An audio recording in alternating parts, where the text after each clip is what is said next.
So if you've got Capricorn in the first house, then it's affecting you in your physical self. If you got Capricorn in the second house, it's going to be affecting your money, okay? Or what you possess, what you have.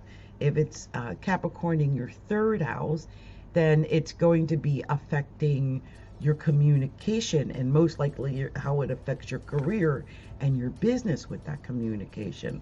If it's Capricorn in your fourth house, it might be affecting your home life. And you may be feeling how it's affecting your family or your home. If it's affecting your fifth house, then it's affecting your love life or your children or your ability to take chances. If it's affecting your sixth house, it's affecting your health and your work. If it's affecting your seventh house, if this Capricorn new moon is happening in your seventh house, then it's affecting your relationships, your partnerships, perhaps your business partnerships, or even a marriage.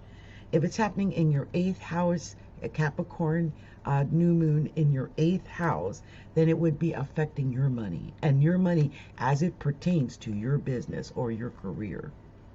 Because the eighth house rules the money that we stash away, like our insurance, our annuities, the taxes we receive, the money we put in the 401ks and the IRAs. And when that's affected, if it's not in a positive way, then you need to keep an eye on that house to make sure everything's going a-okay there.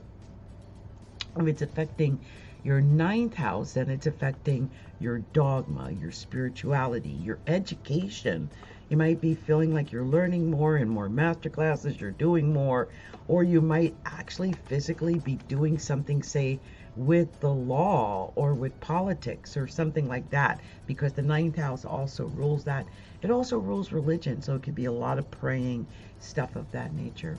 If it rules the 10th house, if Capricorn is in your 10th house, that means this new moon is going to affect your 10th house, and that's the natural house of Capricorn. And so it would definitely be affecting your career, your public image, your ambitions, your job, like your place of employment, whether you're the boss or you have a boss. Now, if you're not the boss and you have a boss, it affects your boss. Okay, so your boss might be affected in a certain way that's very Capricornian, which might be a little bit more stern and reserved than normal. If it's happening in your 11th house, this could be affecting your friendships. It could be, I think, with Capricorn going through the 11th house, it could be gaining some authority in the area of like organizations and clubs and groups and memberships, and maybe even online. Like if you're in a group online, you might suddenly be made a moderator or an admin or something like that. Or perhaps you're in another type of group like a Rotary Club or a any of them, and you find that you might be in a position of authority in something like that. So that's part of it. Also, if it happens in your, and by the way, the 11th house is hopes, dreams, and wishes. So it would be something that you probably have hoped for or wished for or maybe even prayed for. If it's in the 12th house, it affects your subconscious mind. And they always say it's the house of self-undoing, but it's a new moon. So it's like a new opportunity.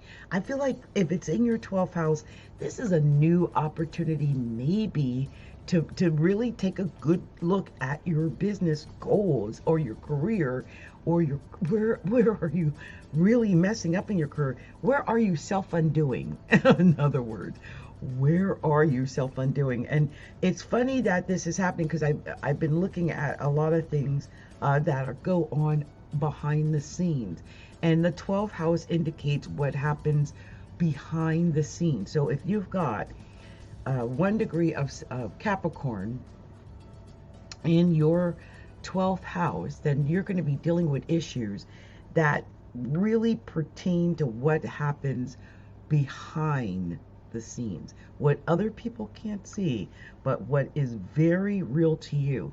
You might find that you need more time alone, that you really don't want to be exposed to a lot of other people, and that you just need this time to either regroup, heal. Sleep is great, okay? Any type of sleep, or imagination, using like a daydreaming, or even definitely keep a notebook around, like a journal, because you might get some ideas that come out and they just kind of come at you, right?